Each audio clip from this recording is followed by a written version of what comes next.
Hello people, welcome back to the podcast. Before we get into this episode, I just want to give a brief background on the guest because we don't actually speak about lots of stuff that he's actually done. So Cillian Sherridan is my guest this week. He's a football player and he's played for many a club. He's played for Celtic, Motherwell, Plymouth Argyle, St Johnstone, CSGR Sofia and about 10 other clubs because he is a slut with his clubs. So I'll leave you to it. It's a great episode. Talk about his journey and some of the experiences he's had in different countries. So yeah, enjoy the show. I don't want to interview people. Do you know what I mean? No, I quite I'm enjoyed yours because I don't have a fucking clue what was going on. Yeah. And I had no idea. My two biggest issues are prep a little bit, but I won't prep like to have questions for people. I'll prep in terms of like throughout the week. I'm like, what's happened in your that's week? Something I can talk about, yeah. Right, okay. Without being too specific, like and topical, because it might not be out for maybe a week after I sit with them.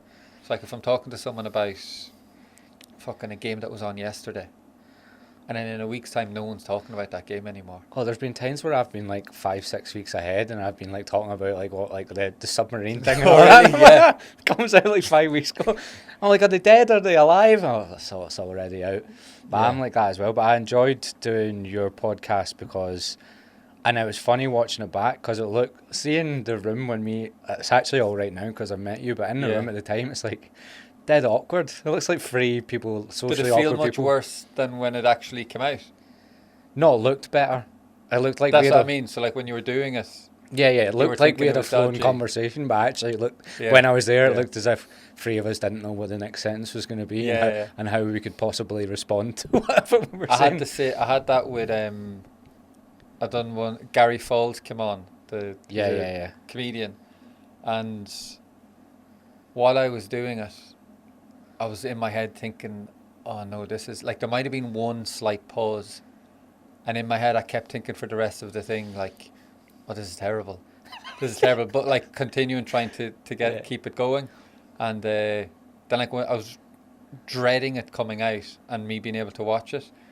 And then once I was able to watch it, I was like, it actually was pretty good. Like it wasn't as bad as I thought at all. I've had like 10 of those, but like as in I've been at the end of it, I've went, I don't want that on the internet. Because that was so bad. And then every time I've watched it back, I'm like, that's fine. But you're going down... I don't know if you're doing the same thing. It's like I hate talking to personal trainers. Dale comes on quite a lot, who you just met, and then another boy, but we speak as mates. You know what I mean? We don't speak about PTing. Yeah. But if I was to just happens to be a PT. Yeah, if I was to get some random person on that's a personal trainer and talk about PT stuff, I just want to like honestly start crying during it. But you get comedians on as well, don't you? Because that's what I'm doing quite a lot. I would get loads of different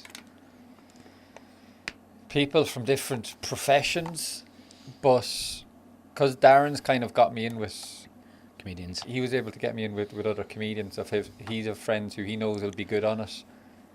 So that's how I've ended up having more. What about like 2 or 3? And I suppose Darren's there doing it every week as well. I had Jamaica Street on. Do you know them? No. They're like, they do quite a lot of skits on. They're not big on like Instagram or that. It's just TikTok, but they're like Glaswegians. That Darren will know who they are. Jamaica Street. Yeah, they just do skits, but they were one of the best guests I've had on. Yeah.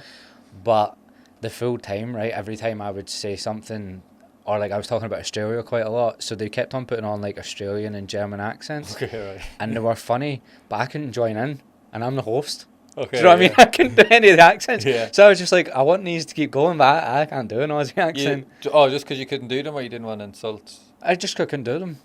Okay.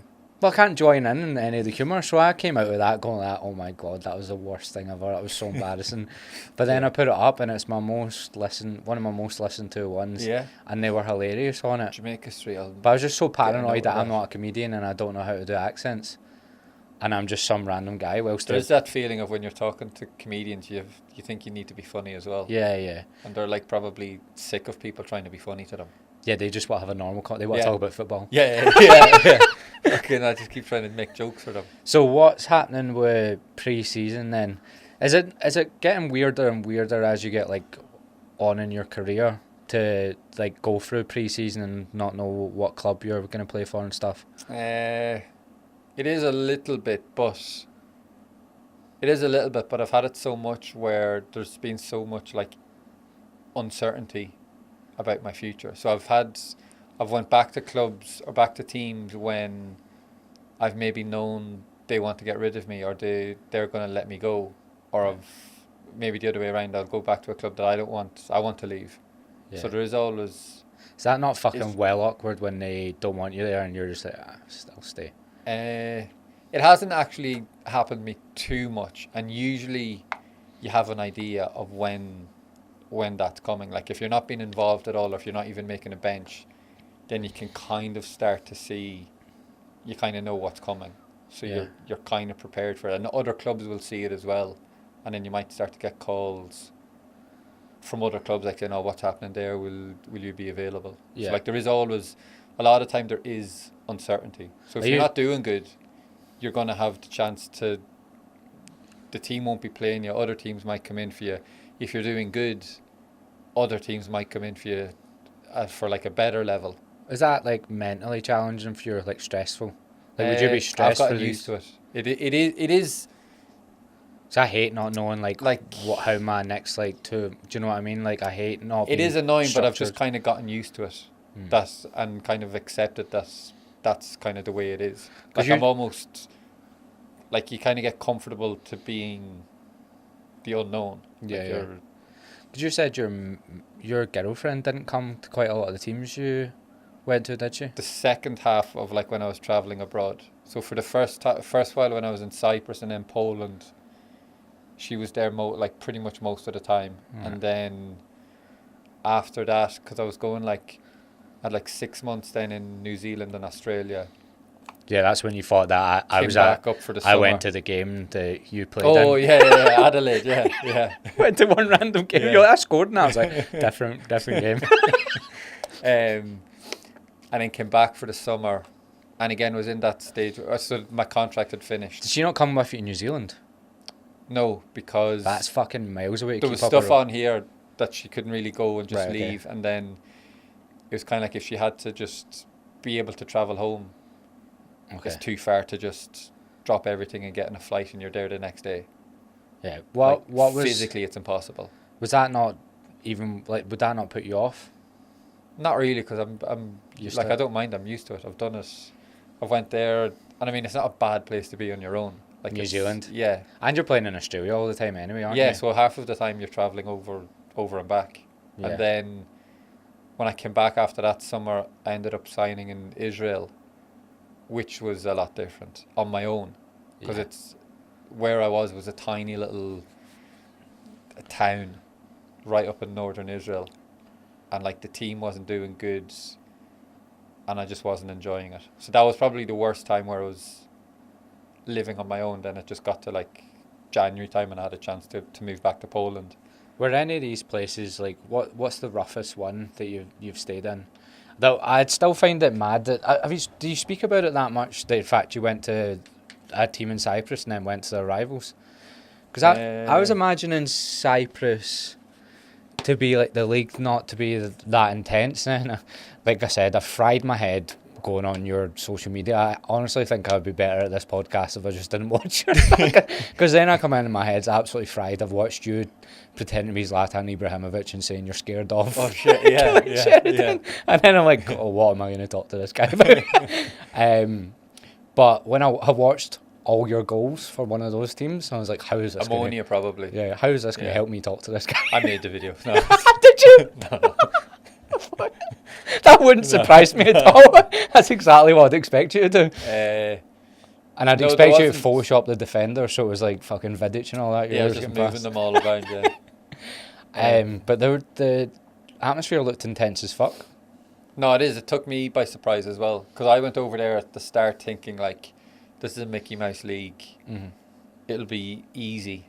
And because I was playing for like one of the best teams there, you're just thinking every game's going to be easy. But then you realise there's loads of other good players there. There's the last probably 10 years, they've probably had more teams in Europe than Scotland, I would say. Mm-hmm. like in group stages, and it's just it's a better league than people think. Because I would say the fans are crazy. Yeah, that's all I noticed was like when you scored, like people were mental. Yeah, like it was mental. Yeah, and you don't see that often from other leagues, like compared to like say Celtic games and stuff. Because even like the Australian league is like the chance those people. It's rough. It's rough. I told you I went to that Central Coast when Jason Cummins was playing for them. Just randomly, me and my mate went back to one of my friends, he went to Australia for the first time. I met him in Sydney, and we just randomly became big Jason Cummins fans for no reason. So we went, we'll go up and see the Cum Dog. I'm a Celtic fan, I have no affiliation with Jason Cummins, but we'll go up and watch. So was it Central Coast? Mariners. Yeah, and they were doing, Celtic do the Come On You Boys in Green. Yeah. They were doing that, but it was just within the same within stand. Themselves, yeah, I can imagine. And it was Come On You Boys in Yellow. They were just shouting it back to them. Long. And I was in the middle, and then they were having a altercation with whatever the SFA version is. Yeah. And they all walked out, like about 19 of them. I mean, 19 of them walked out on like the 19th minute as some like protest. I was just like, what's going on in this place? That's what I was imagining, like Cyprus would be like after being in places like that, but that was completely different. Yeah, no, two completely different cultures, like towards football. Yeah. Cyprus was intense. It's like Australia don't even care about football, do they? Plus, there was actually like probably the top 5 teams at the time, probably 5-6 teams. When they'd all play each other, it would be like 5 or 6 derby games. Like, obviously, the main one was Apoel and Omonia. Yeah. But then even when Apoel would play Apoel and IL, who were both Limassol teams, right, those games were, like, felt as hostile and intense as they were, like, local derbies. Because the island's probably so small as well. Yeah, I've no knowledge of, like, Cyprus, and I've been to it. Like, we went to Ayia Napa, and just that's always seemed as a strip. I didn't realise there's more to the place. So there's an Ayia Napa team in Cyprus, yeah. And just picking up locals from the street. We played. So my first year at second season at Apoel was the season we qualified for the Champions League group stages. Right. And we'd Barcelona in the group. So the first game was away. You play against Barcelona? Yeah. So the first game was away against Barcelona on like Wednesday, and then on the Saturday was playing away to Ayia Napa. It was a big contrast in literally from Barcelona to Ayia Napa. You have to finish the game early because all the people that are drinking have to play after you. Yeah, on the pitch. Yeah. Just beat them, or I couldn't imagine. No, we won. I couldn't imagine Ayia Napa were a good team. Did you start against Barcelona? Yeah. Both games. Yeah. Did you get a swap shirt? Nah. Is that not a thing? Nah. It's not something I'm good at doing. It's very similar to me asking guests on podcasts. It's a similar feeling I have asking for shirts and asking people to come on. I'm surprised you asked me. Why? I don't know. I just don't know how I came across, like as my videos came across, apart from the fact I'm the algorithm king. I don't know if I saw one of your videos and maybe mentioned it to Paul or Darren, or else Paul or Darren have mentioned it to me. Be Paul. And then I was like, yes. Because how many guests you had on? There's been 1, 2. So James Gardner on first. He was actually my second ever guest. Was he? Yeah. And I didn't have a clue what to speak to him about. I didn't do it. And James wouldn't have trouble speaking. No, he didn't have trouble speaking, but like I had trouble hosting. Oh, okay. But I know him, so it's different. Yeah, I didn't. Yeah. Someone told me to get him on, and then he was speaking to me, and I was like, I have no idea what this guy's talking about. Okay. So there was James, then there was maybe the 2 lads from Riley's gaff. Is that after you done theirs? Yeah. And then possibly you, Gary Folds, Cy Ferry came on. Nice. 5? Have I only had 5? I need to have more. because it's the thing everyone says. They're like, get guests. Yeah, they're like, with guests it's so much better. What are you like in the changing room? I can imagine you doing pranks and all that, but I can imagine you being quite not really quiet, and then like I wouldn't do pranks because I couldn't be bothered with the setup. No, I couldn't be bothered with the repercussions and revenge pranks and stuff. I'd just be like, what's the point? Because when you do it to someone, they're going to have to get you back. Yeah. And I just don't get myself involved. What are you? I could egg people on to do it, and then I kind of know they're fucking themselves. But I'm not. No, I'd say I'm relatively quiet. Yeah. I'll have like a little bedding in period, because I can't go into a new dressing room and go in like gung ho like myself. Yeah. I'll have to kind of let people get to know me. But then they see your Instagram. Sometimes that happens, yeah. Before they like, well, who's this new boy who signed? Because imagine the same experience people have with you joining their team is probably the same experience I have as going on your podcast. Like, what is this? I don't understand the concept of this human I'm about to interact with. Was it that random? Hey, it's just your face or your voice coming through random people's faces.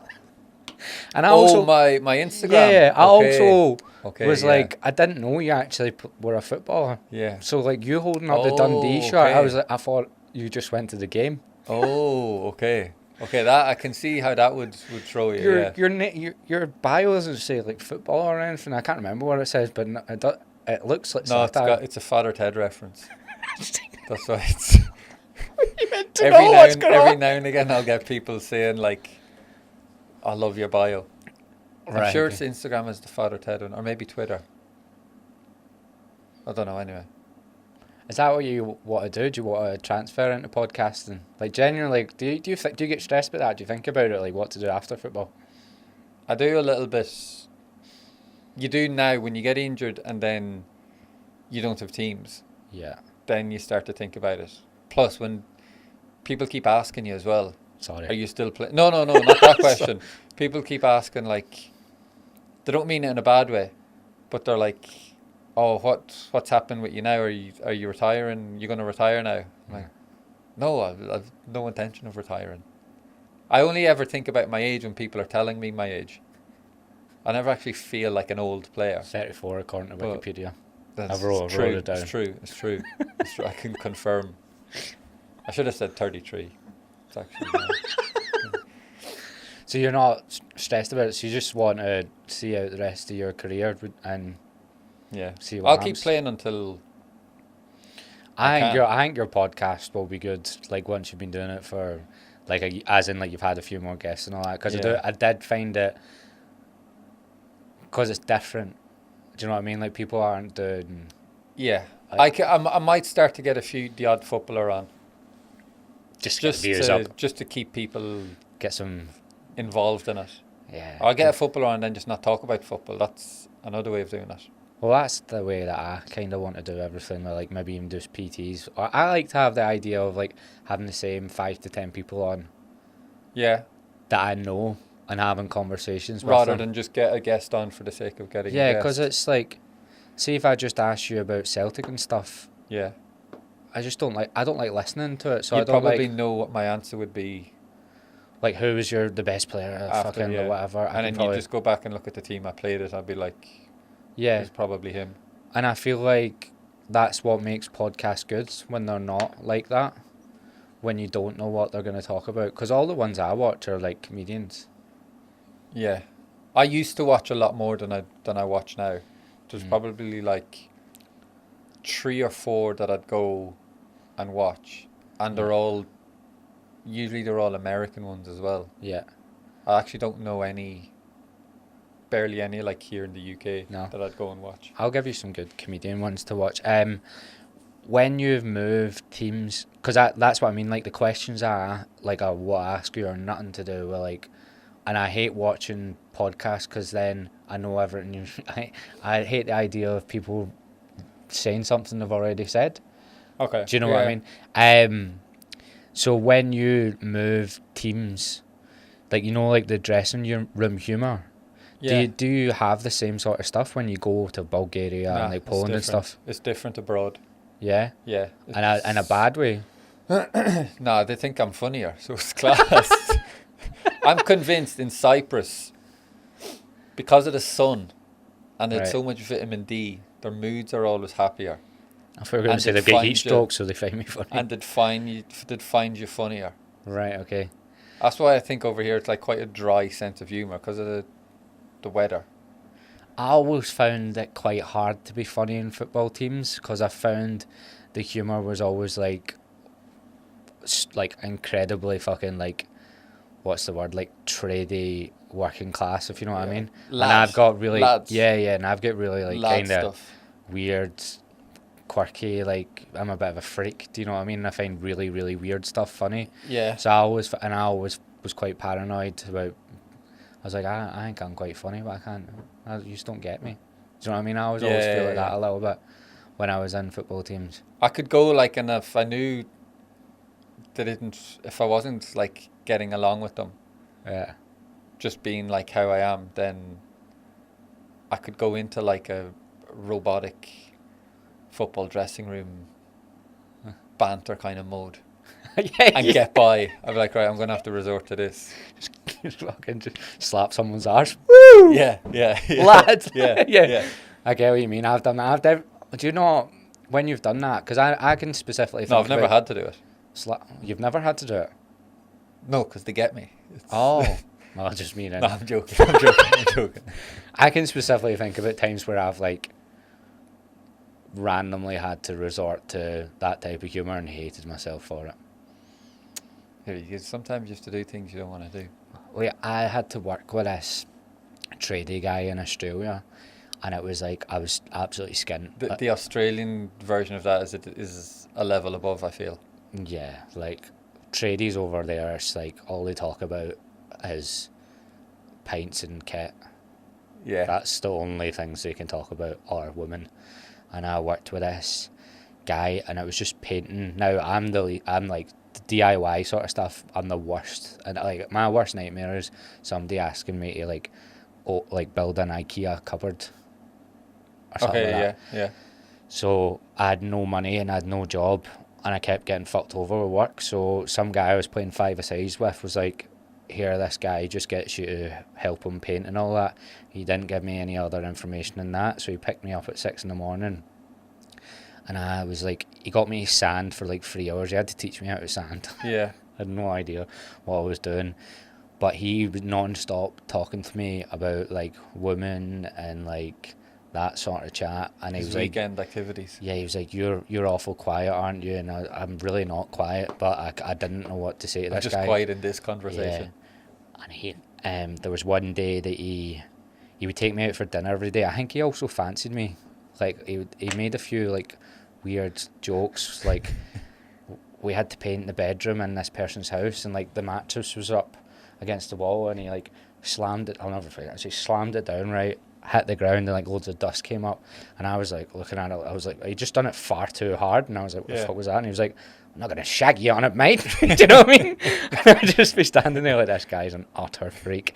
But there'd be times that I would be making jokes to him, and I would just hate myself. Like a girl would walk by and he'd be like whistling or whatever, and I'd be like, just cause 10 minutes has went by without me saying it, I'd be like, look at the tits on that. Yeah.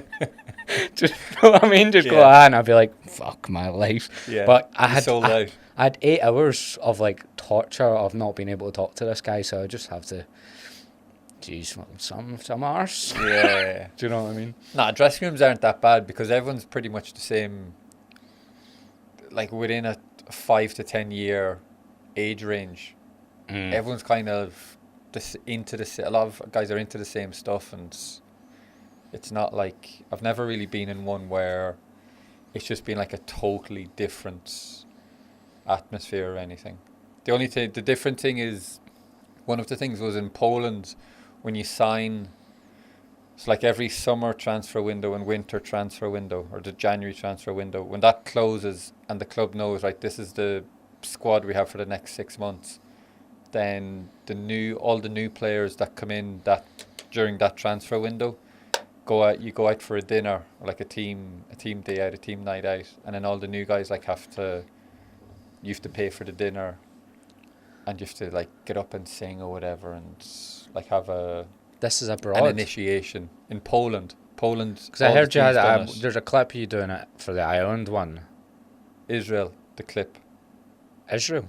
No, there was one of me actually singing. There was one you were saying to get in. Oh, that was Ireland. Yeah. So you had to do it for Israel and Poland? I've had to do it everywhere, nearly. Oh, really? I didn't do it in Bulgaria. I don't think I've done it in Cyprus. Did you change the songs? Some clubs, I've done the same song in Poland, I think. Poland and Israel, I've done the same song. Is that like a job interview? Do you get nervous for that? No, because I think it's the easiest thing to do. You just have to sing bad. That is actually giving me anxiety. Like, unless you go in and try to sing good, then I find that awkward anyway. Like, if someone's singing in front of me, like a real good singer, yeah, and they're just like there singing their heart out, I find that the most awkward feeling ever. I had to travel with my mate who sings, like, so we went up middle Australia, but he was singing in pubs. Yeah. And that can be quite hard to I mean, watch. after a few drinks or whatever, I'd probably enjoy it a bit more, but if it's just...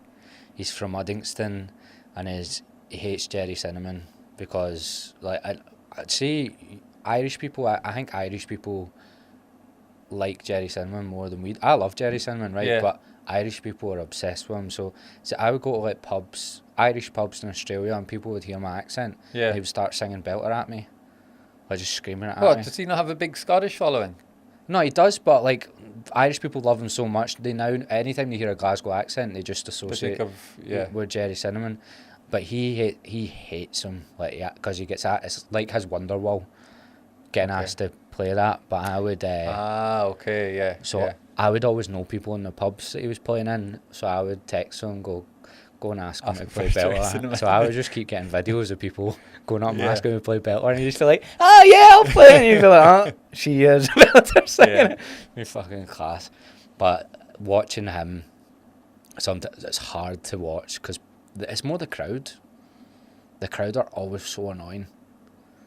Like, there were requests and all that. Oh, okay, for him singing. Yeah, that's the harder watch than the actual singing. But would he go in like with a set list of what he wants to sing? He would have go-to songs and then take requests. Okay. But people ask for stuff that you haven't heard of. Trying to be cool. Yeah, like Tupac. Yeah. Oh, okay, no. Just shouting out their favourite songs. Yeah. He has a guitar, mate. Can you play me an acoustic version of this? Or some sort of screaming song. No, honestly, I think that would be my worst nightmare.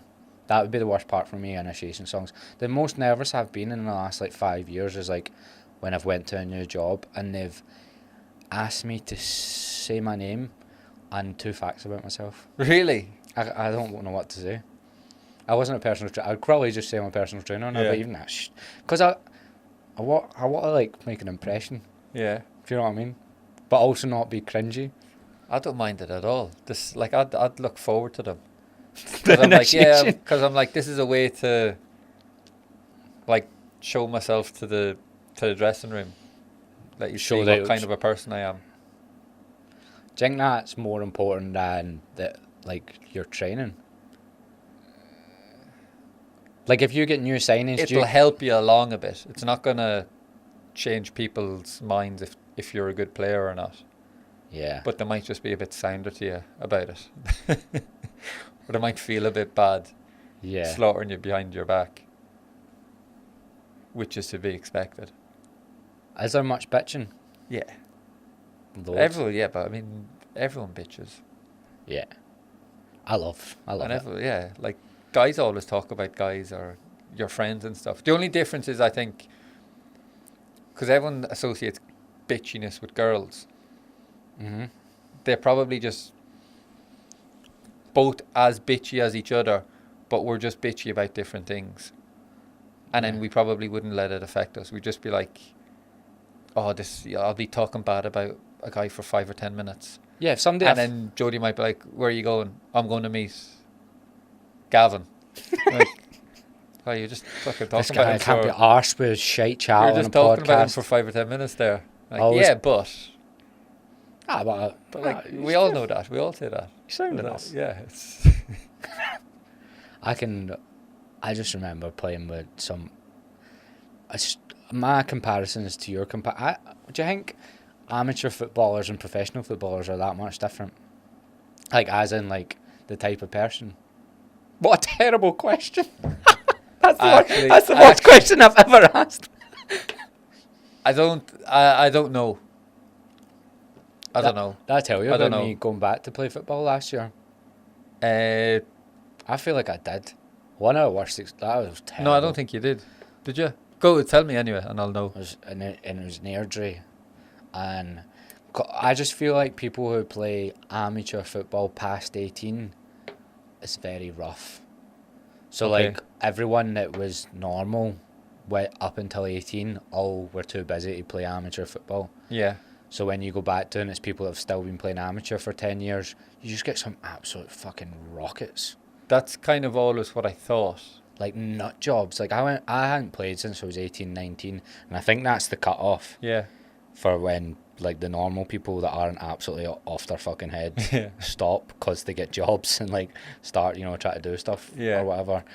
But I just went the team I was playing with, they put me in a group chat, and they were just the first weekend, it was just all like hundreds of videos of them like doing whatever at the Orange Walk and all this, and I was like, oh my god, what have I joined? How long ago was this? Like a year ago. Ah, okay.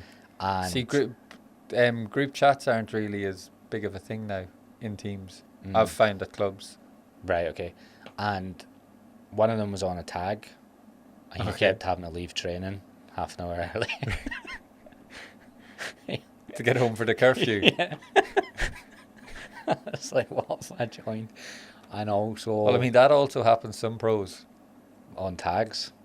Yeah, yeah, so there is similarities. Yeah. I'm on to something with my question. Yeah. And also, and I think it was the same boy. There was two teams, right? So I was playing in the B team. I don't care about being in the A team or the B team, but the A team are watching the B team. I was only there for like 3 weeks. Yeah. I didn't know any of them, and I gave the ball away, and one of them called me something ridiculous or whatever, and then I was like, mate, I was trying to fucking pass it to him, and he was like, I will stab you. And I was like, listen, I'm gonna stop playing. Someone in my own team on the sidelines has told me he's going to stab me. Yeah. And he probably will. Yeah. Get you next week, lads. I was like, that's me. Oh, actually, one last. No, last. It's the most frustrating. I think it's the most frustrated I've been, like, in my whole adult life, is, like, being in the changing rooms. Because all they shout is, you need to win every ball. That's the only advice you get. So I would play centre mid, right, and I'd get the ball, and I'd be like, I don't know if we're playing out from the back, or like I don't have a clue what we're doing. We're just kind of running about, and then like they'd be shouting at you, and you'd be like, what do you want? Like what? And he'd be go, win the ball.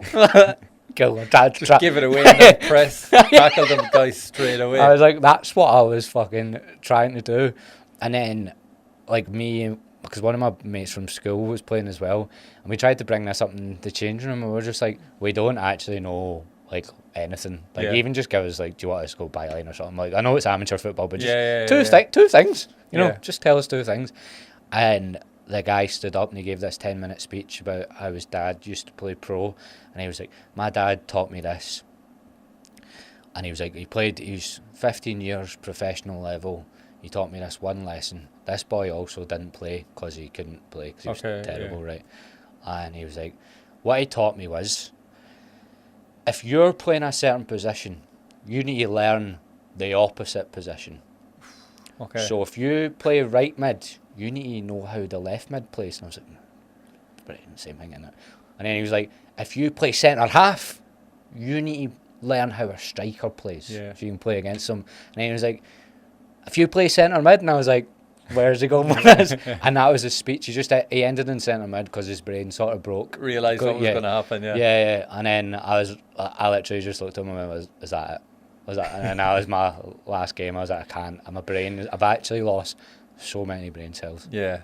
I mean, I'd take that advice as a It's come from a pro, but I'd take it more as like something you learn over time as opposed to going out of your way studying the left mid to position. see how a left wing will play. I mean, you'd look at how they play anyway, but you wouldn't be going and trying to learn to be a left wing back. He's a few weeks on the left. We'll see what it's all about. I know, yeah. Like, why? Yeah, but no, trust me, long game. I'm playing the long game here.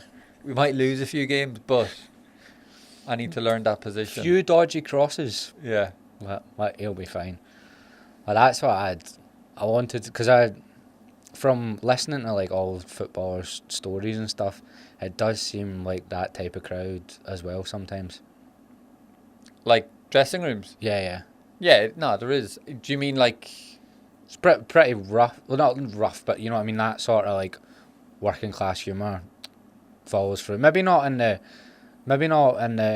teams that are mixed, but if it's all Scottish or mostly Scottish and Irish, it's different now. Like definitely, it's definitely probably more tame now. Because I think most people know they have to be. But it's, I don't know. I mean, that's the kind of sport it is. It's that's like its roots are in all that. So it's. What were your youth teams like? I came over to Celtic youth team for like. I didn't go over till I was 17, so I missed like. I was only there for a year, really. But like, even in Ireland. No, so it was like. You didn't play. I played the schoolboys team Belvedere, and it was. I'd travel up because it was in Dublin, and I don't live there, and it was like. I'd travel about an hour and a half up on a Saturday morning to train, and then we'd play our game Sunday morning, and then that was it for the week. How did you get trials at Celtic? Because I was picked in the Irish under-17 squads and teams. So at that age, a lot of guys would have, and the under-19s, a lot of guys would have moved across to England or Scotland. So then if scouts are going to watch games and they'll see like a list of players in the squad and they might see me without a professional team, then sometimes they might just see me playing in those games. Right. And take me over. That sounds like you didn't play that much football then. I know you played Gaelic and stuff, but were you playing a lot of football, even just like practicing or whatever? Like I'd play more of my football would have just been playing with my friends. But do you play a lot? When I was younger, yeah. Like I'd play. We wouldn't go and play Gaelic football for fun. Why like not? We wouldn't, because it's not a sport. It's a hard sport. You can't do like a five-a-side version. Yeah. Right, okay. So we'd just go like every evening to each other's houses, and then there might be like 4 or 5 of us, and we'd play like 3 and in or World Cup. Did we play that? I don't know. What headers and volleys, cuppy doubles and stuff. Oh, that's what. So if one person went on goals and there was like 10 of you or whatever, you would do doubles. Yeah. That's Plus, because I lived in the country, we all had gardens as well, big gardens that we could go out and play in the garden as well. It's Cavan you're from, innit? Yeah. I've met quite a lot of strange people from Cavan. Yeah, Cavan people travel well. We tend to be like scattered. Oh yeah, well, I mean, if you've met them, probably in Australia. Yeah, loads of them. The boy that cut my hair for like 3 years was from Cavan. He's right into his Gaelic football as well. Yeah, Cavan's like a. There's not much in Cavan, but people from Cavan tend to migrate well. Yeah. Yeah, everyone knows someone from Cavan. So what was it about like football and Gaelic? As in what made you pick football? Because Gaelic's amateur. But I seen you were talking about AFL as well. AFL came when... So like Gaelic football was in Cavan at the time, probably now as well maybe. Gaelic football is the main sport. Like that's what you learn from like under 8s, under 10s. You're taught Gaelic football. That's like the more structured sport you're taught.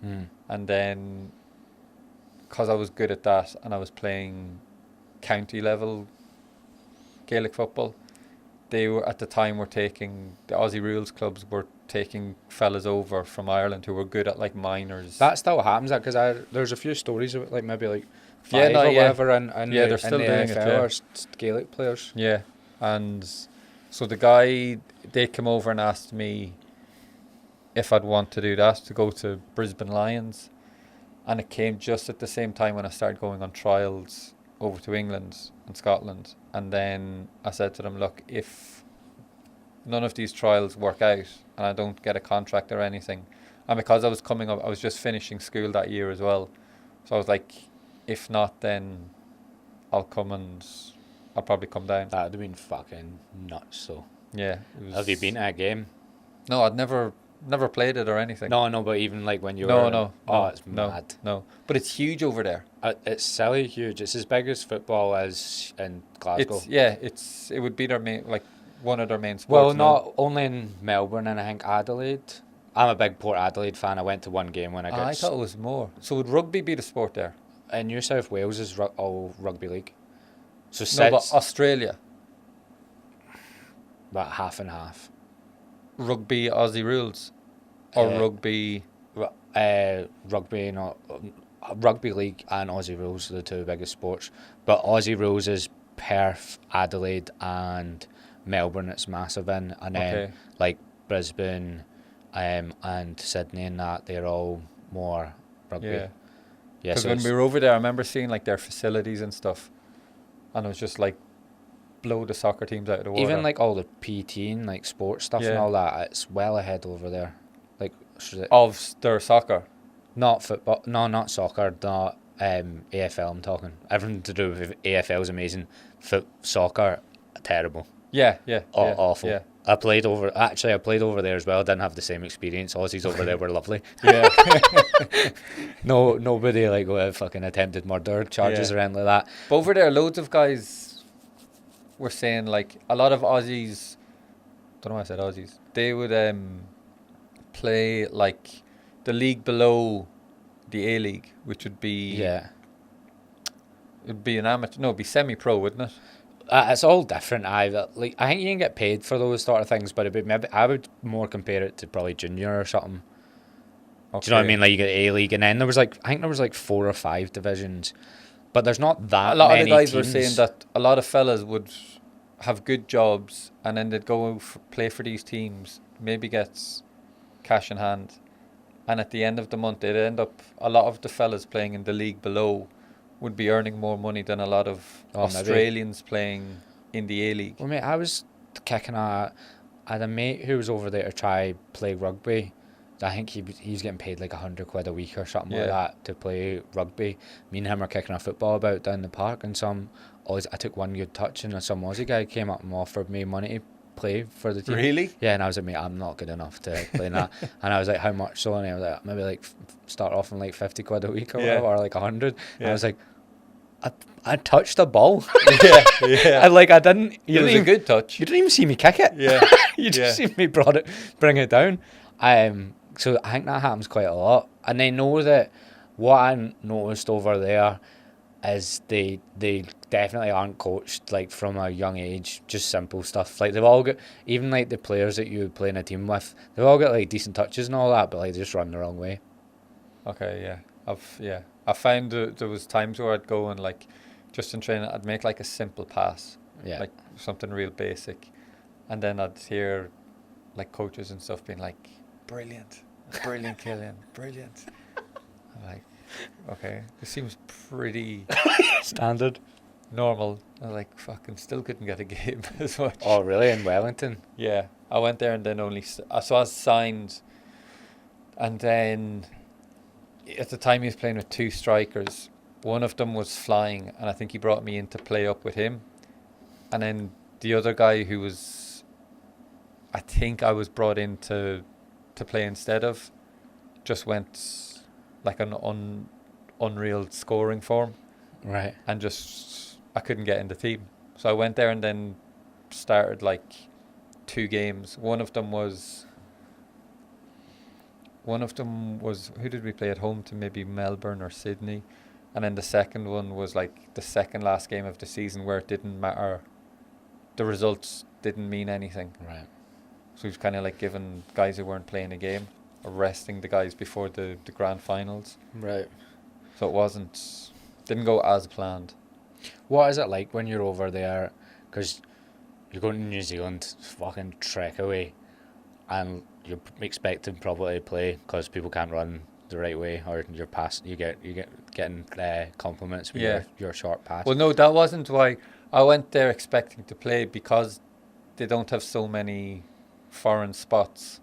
So any player, the limit is our cap. I think it's like 6 or 7. Right. Maybe not that many. So any foreign player they sign, they're kind of like, it's a gamble for them, because they're like, right, we've only got a limited number of these. So if we're going to use them, or if we're going to sign them and take up a spot, then we're going to want How's the players to be used. When you're there though, and you, like say you aren't playing and you're on the opposite side of the world, surely those times have been tougher, you know? It was annoying, but then at the same time, I felt like I was doing everything I could do. Training there was really hard, like physically, and then I remember like just doing what I could, and then thinking like the two strikers, like one would score a hat trick one week, and then literally the next week the other guy would score a hat trick. Right, okay. And the team was doing well, so I was like, there's not much I can really do. It wasn't like I went over there, they played me like for 2 or 3 games, and I was just playing terribly, and then I was like, right, well, it was my fault. Whereas when I went the first few games, I came on as a sub, done really well, and then I was thinking, right, I'll get in now, and just never got back into it. I heard you say, like, when maybe you've not got in the team in the past, you were saying Plymouth and maybe other ones that you didn't, that your head maybe did go a wee bit and you didn't do what you needed to do in training. Did that change then as you got older? Yes, when I was younger, that would have happened to me there. I would have just like sacked it off and been like, fucking what's the point of me coming all the way down here and I'm not even playing or whatever. And then, so when I was younger, that's probably how I would have reacted. Yeah. And then when I was in Cyprus, I started working with a friend who was an Irish guy. Niall Stack was over there working with the UN, but he was also studying sports psychology, I think. And he asked if he could come in and see the club, like how training was and stuff. And then I just said to him, like, look, I'm available if you wanted, like, kind of work on me or practice techniques or whatever you want you need for your course. I'm open to you. So he was just studying, he wasn't qualified yet? No. And then, so I just started doing stuff with him. And then during that time as well, I met another guy, Jamie Edwards. And then just started like buying into that a bit more, that side of it. I would love to talk about all of that. That would be what I'd be interested in, to be honest. What was the main reason you wanted them to help you? Like, what were you struggling with? And then, what did they have you do? At the time, I wasn't in the team. I was at Omonia, and I wasn't in the team. And was it my second season? No, sorry, it was midway through my first one. Maybe. Anyway, that doesn't really matter. And give me the specific time. Around February.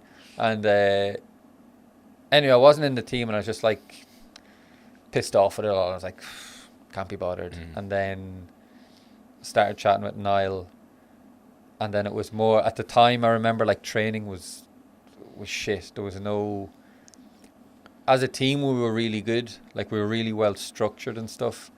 Just as in how the team really had, like, as in the actual players you had in the system or whatever. Yeah, and then I remember at the time, like, training was boring because we were doing loads of shape, a lot of standing around, and just wasn't enjoyable. And then, like, we'd go and do some finishing drills, and everyone would be tired and kind of bored and like just kind of going through the motions. And then I'd be doing the same. I'd just go and do what everyone else was doing or the same way they were all doing it. And then I remember saying that with Niall, and he was like, right, well, like, separate yourself from that, so you're kind of doing whatever you can do, go and do it the best that you can. And it's like a small little change, and then it just gave me a better outlook into it. So then when So you talking about when you're actually training, or does he mean like just in training? But is he then talking about doing your own thing outside of that, or do you just literally mean there? No, because I'd do my own stuff outside anyway, but this was more like specifically in training. It was more like just having your own standards to like if the other lads are, you can see like maybe you're in doing stuff with the subs, or you're in a day afterward, it's the guys who haven't played. Yeah, and they all can't be and fucked. you see, they all might be pissed off and stuff. And like you can be pissed off, but you can still go and train properly. Or if guys are just fed up with the managers or whatever. Yeah. And then that kind of just started it all off for me, where I kind of just had a better outlook on times when I wasn't in the team, or if I wasn't doing well, where I knew if it kind of helped me then in New Zealand, where. So were you still working with him? No, with Niall, no. Jamie, I'll do a little bit every now and again. But You made that sound like just one thing he said to you, though. Did they actually do? No, those Like, was it just conversations like this, or was it like sit down and be like maybe write down your thoughts and stuff, or what was it like? No, I don't think there was much of that. It was more just talking about, like, he might say, well, what was wrong with today's training? And I'd come in and be like, well, this happened, or we done finishing afterwards and it was terrible. Everyone was doing it slow. And I'd be like, right, well, let everyone do what they want. You do it the best way you can do it, and then maybe that might trigger them to make it better. Like a snowball effect. Yeah. Or then when we're doing shape and it's boring, like tune into it so you know in games. And now, like, looking back, I'd love if a manager came in and was doing that all the time, like loads of shape. It is really boring, but you feel the benefits in games, and we that you know what you're doing. Yeah, and that manager went on to just telling you, look, if you're on the right, look, you know how that guy's going to be on yeah, the left. Yeah. That's all. Imagine just the manager coming up. You know what's coming. It's the left mid. Yeah. Going you over there for a bit. So it's just little things like that at the start, and then that helped me then for in the future when, like I was saying, New Zealand, when I wasn't in the team, I was still able to go and do everything that I thought I could do. So if I did get a shout to come in, I was ready to come in. Instead of before, if you're going and like training half-arsed when you're not involved in the team, or if you're not in the starting 11, then when you do get a chance to come in and you're kind of a little bit off the pace, you're going to be then saying, oh, well, I mean, fucking haven't played in a month or 2 months. What of course you're going to be like that. Already been negative in your head and everything as well. Like, whereas if you're like, if you do everything you can, then you can't really have regrets afterwards. Did you ever come on the pitch much and feel? I'm asking you this because I used to play in whatever my actual team, right? And I would feel like I was quite good in that team. Yeah. I would play for the school team. I would shit myself. Yeah. Every time. And it was some of the players, like, so the boy that was playing centre mid, I played with him in the other team. Yeah. And as soon as I got to school team, I'd be like, I feel like out of my depth. Because there was like 2 other good players. And I would shit myself. I'd absolutely shit myself. Yeah. I've always had that because I was better at Gaelic football. Genuinely better. I was always more comfortable playing Gaelic football. Right. So I'd still feel now like I'm a better Gaelic footballer than an actual soccer player. Even if you haven't played in years? Yeah. Like I'm definitely not. Probably. Is that more because of physical attributes, because you're fucking huge? Or is it your actual technical ability? No, technically as well, really? I would say.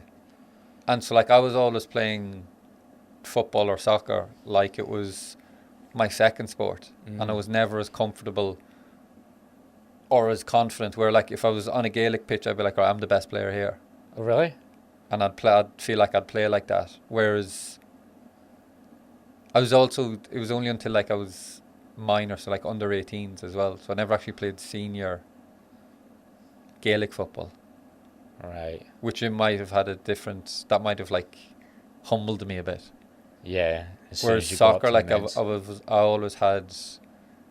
like, oh, this isn't my sport, kind of thing. So you always been like that in every team? Not obviously nervous on the pitch, not but like you've always sort of been like... No, so like now I know what I'm good at and I know what I'll bring.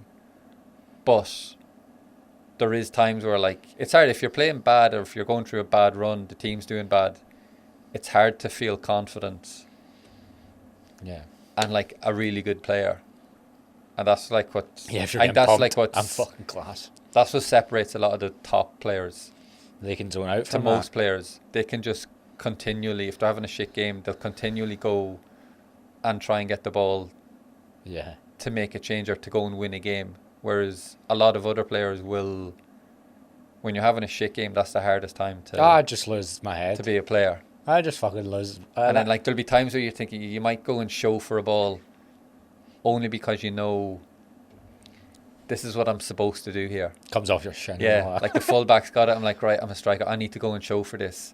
Instead of wanting to like go and get it and maybe like make a change in the game. Like show him if you're turned round. I'm open. Yeah. So that was probably from when I was younger, that was the biggest change. What age would that have changed? Do you have any regret? Because you're so young when you start football. Like that's why I find that like I would never have had the head for it, even if I had the ability. Like from 16 to like 21 to actually like not drinking stuff. But for me, because I didn't grow up dreaming to be a football player really. Because it wasn't something I'd ever really thought about it. Sorry guys. Hey, I used to fucking like run about in my back garden and pretend I was scoring like the Champions League winner for Celtic and all that. And I was playing. No, like when I'd be playing with friends and stuff, you'd play like that, or like you'd say who you are or whatever, like you're Ronaldo or Zidane. I was convinced I was destined to be Celtic's like legendary status for the rest of my life up until I was about 17. Yeah.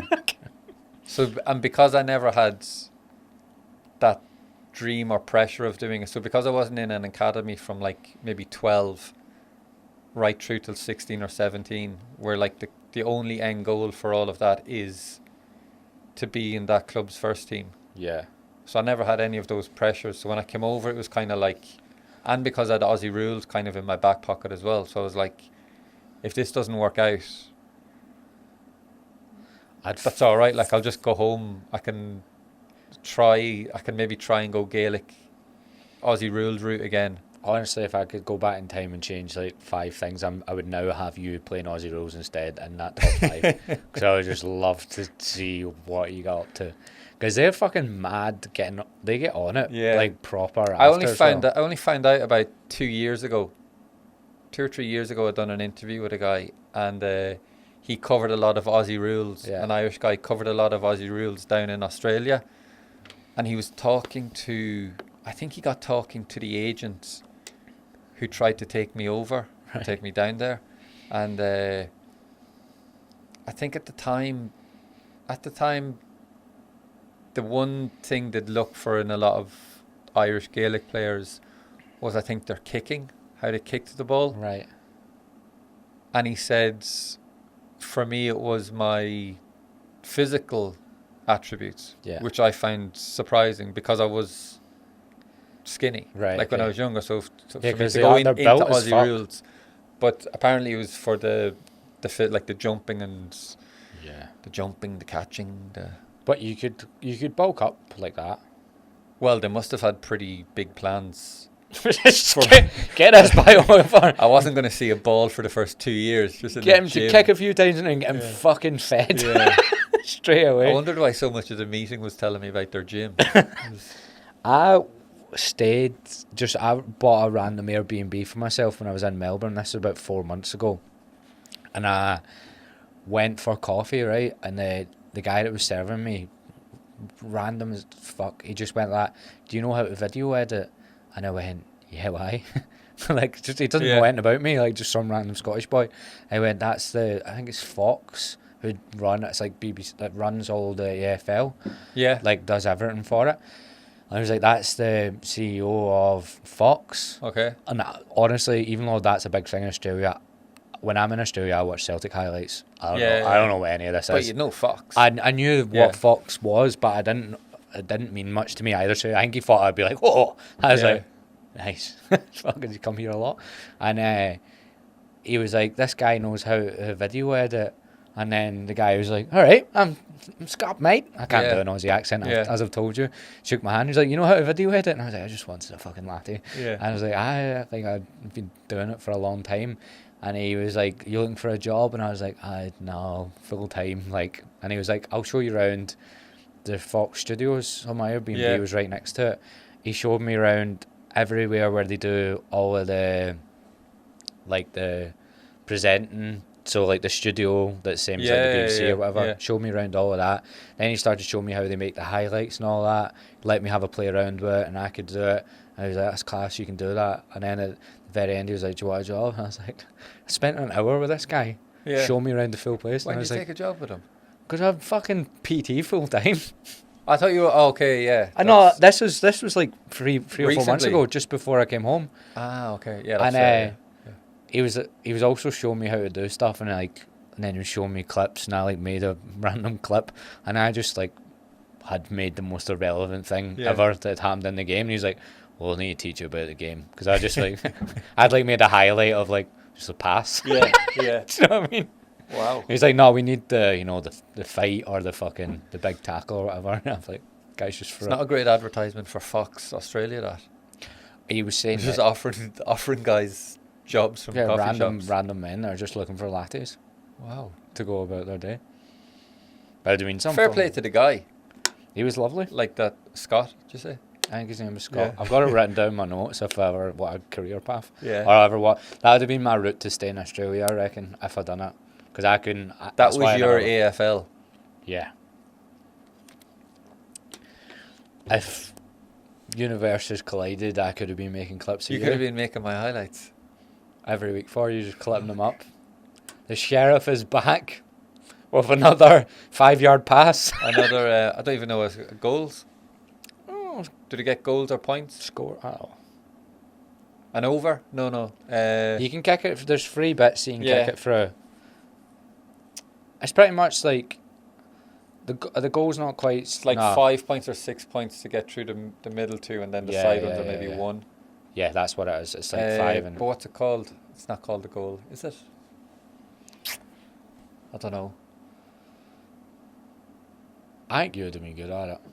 It's too scary to play, mate. Like Gaelic as well. I got asked to just like Gaelic play. from the outside would look like that, but once you're asked in to it playing, go to train with people just Yeah. to see if I would like it, and I was like, absolutely not. You're gonna kick. You're gonna. Like, see, I never found it like that, and then all people would always like, oh, you must be mental to play that, but it's when you're in playing it, you're not really.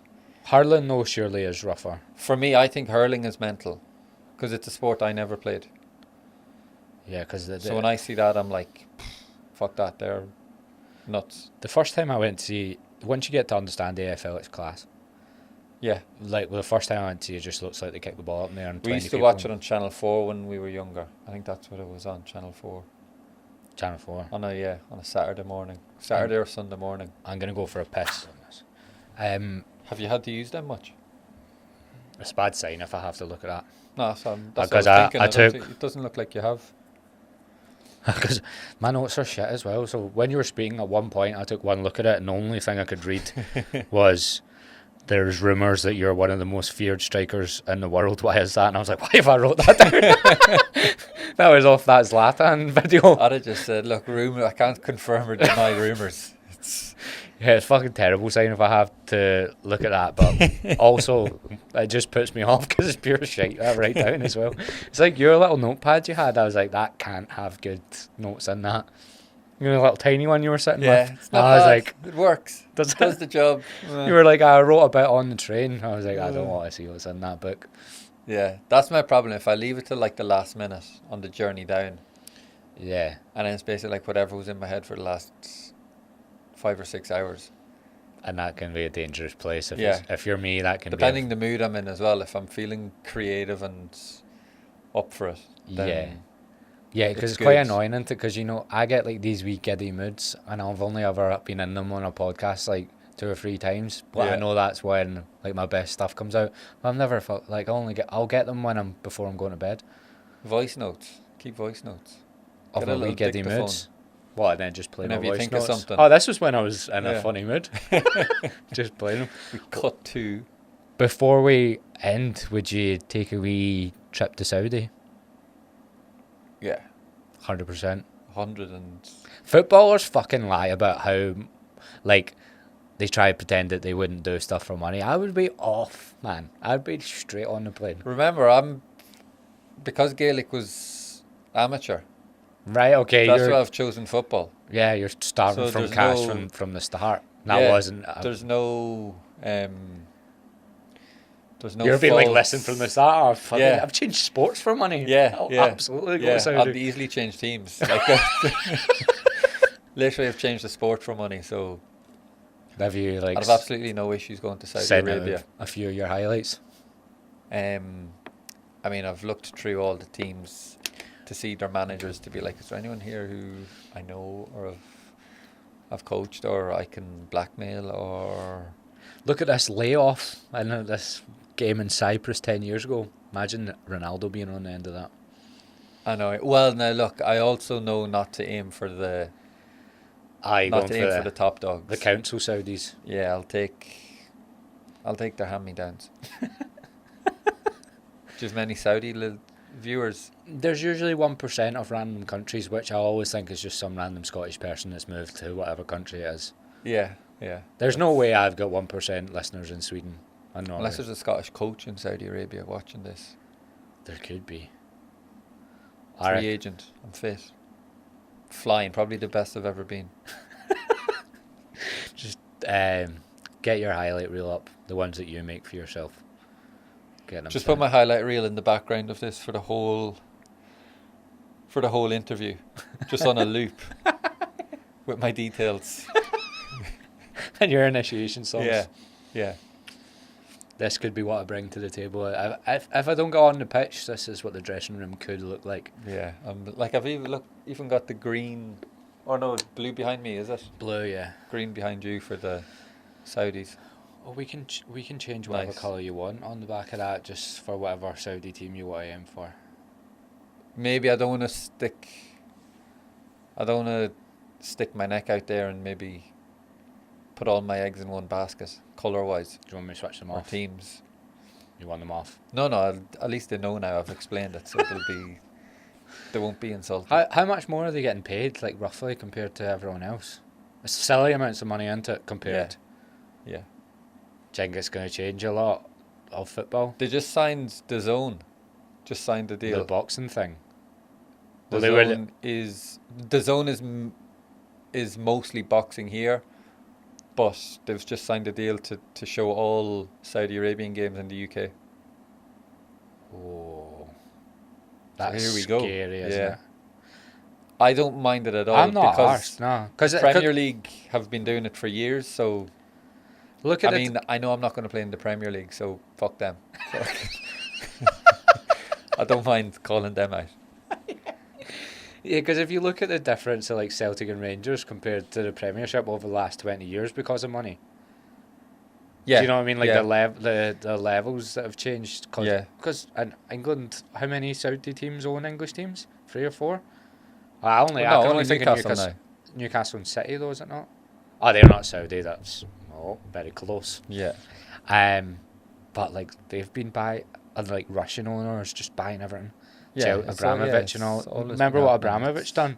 Just came in and literally just got managers in if they didn't win the league, pumped them, and then spent 200 million. Yeah, I mean he also won loads of leagues doing that. Yeah, he did. So you could argue it worked. Oh, no, it worked. But I mean, plus the managers are probably delighted they got like a 3-year payoff. Mourinho is like the richest manager probably ever because he's got out so many big contracts. I would say Sir Alex Ferguson is a very wealthy man as well. Yeah. I'm sure he's still had a role at United since he was retired. Oh yeah, just like you just tell us. A consultant role or something like that. We just talk to you every now and then and we'll pay you for it. Yeah. Just every time the club is crumbling, we'll just ask you every time. Yeah. Yeah, I want to see you in Saudi. I want to see you either make a deadline day move to Saudi, and I want to see the interviews, and so I want you to get on the telly as much as possible over there. I want you to be on my UK telly. Imagine me popping up on DAZN. Yeah. Just your thoughts on it. Just try to promote it all. Or I might start the Saudi Saudi Arabia specific football podcast. That would pop. That could be the niche that I'm looking for. You just sack off the Sheriff Show. Well, it could just go in a different direction. Is Lewis Capaldi coming on to give his thoughts on it as well? Maybe that's what'll get him on. The combination. It's either that or I want to see you just break into the AFL for your last 3 or 4 years of your career. There's a few options still remaining for me. I know a guy at Fox Sports. So it's I'm sure he can get you just in. Photoshop me. Get someone in there and just Photoshop me into highlights. I'm allowed in that studio. I can do a lot with it. I can get on. I get shown up where they actually like change the screens live on the game. Yeah. I could just get a wee highlight reel on during the biggest game. Nice. Just during the fucking derby or something. Just get a highlight reel of you. Now I've come in here today with. This is why you have contacts. I had no options, and now I'm leaving here with 2 of the best options in your life. So right, I'll let you go because that's as much as my brain can handle for today. That's all right. Where can people? Well, just plug your podcast and that, because I think people listen to it, or at least start with me going on it. There's a wee episode about 3 weeks ago or a month ago of me on yours. Oh, I'd say that's 2 months ago. Is that? I would say. Anyway, it doesn't really matter. Well, the Sheriff Show with Lewis Capaldi. Sheriff Show with Lewis Capaldi. He will be on it soon, won't he? Episodes. Yeah, probably. Yeah, I reckon so. Episode, I would say it's probably episodes 16 or something. Okay. With Gavin. Go watch that. It's funny. You might lose some brain cells though. You might see you could watch it after this and see if there's like an evolution, a difference in them. Yeah. If I there's don't a think progression in the chemistry. A regression, I reckon. Keep it positive. Keep it positive. Right, yeah. okay. Right. Thank you very much for coming on, mate.